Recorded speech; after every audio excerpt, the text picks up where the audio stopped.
Well, now that the celebrations are over, it's time to return to the regular schedule, so what do we start with? An isekai anime! God, it's good to be back. Sarcasm, sarcasm. Yeah, I've pretty much accepted that isekais are going to be the next moe blob for the foreseeable future, and with acceptance comes apathy. So let's just jump in. Mushoku Tensei Jobless Reincarnation is an 11-episode isekai slice of life anime developed by Studio Bind that tells us a story of an unnamed Japanese layabout that gets hit by a truck and gets reincarnated as Rudius Grey Rat, a young child of a somewhat noble family in a fantasy world. And so he decides to live this new life of his to the best of his abilities. So, yes, the plot isn't exactly filled to the brim with surprises, but Wikipedia states that this was the most popular web novel on the website, so this has to have something, right? Well, the story is a slow burner. About 8 episodes out of 11 are just to establish the character of Rudius and his surroundings, which are roughly 10 years of his life in the world in general, and the last 2 are pretty much a preview of the next season. In these episodes, we see Rudius beating his traumas from previous life, learning pretty much all the skills he uses throughout the anime, and befriends all the important people we'll be seeing. I've called this a slice of life for a reason, and not much action is going on throughout the story, training with swords notwithstanding, but I'm going to be perfectly honest with you, this is probably for the best, as it not only actually familiarizes the viewer with the character, but also provides a good way to establish the dichotomy between Rudius the kid and Rudius the Japanese bum in his head. The idea of having 2 voice actors for the same character is a simple but very effective idea, especially when it is used to show that Rudius is still clinging to the past, and a part of him is always afraid of returning to that past. In fact, in terms of technical presentation, the anime is very neatly made. It doesn't have an opening, instead just having an opening song. The graphics aren't the best I've seen, but they are both serviceable and pleasant to look at. The attention to world building is probably the best thing about the anime for people like me. Heck, the fact that there are different languages in the world and they are used is pretty cool for me as well. And the comedy was pretty nicely done. It has understandable starts and fairly nice punchlines. Very few jokes are about awkwardness of the situation, like Japanese usually do. So is this a good slice of life?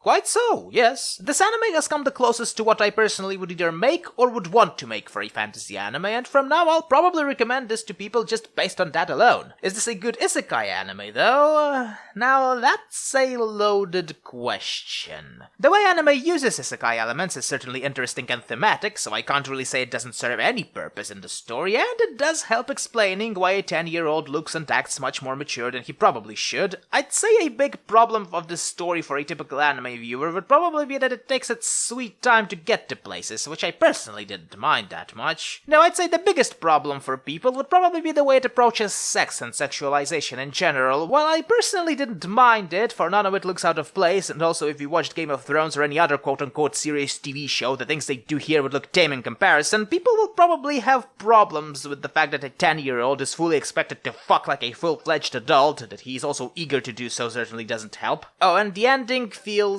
abrupt. I'll probably have to devise some countermeasures for that if this keeps happening. But other than that, I've liked what I've seen, and I'd say that this is a good start of the year in terms of anime. Here's to further disappointments.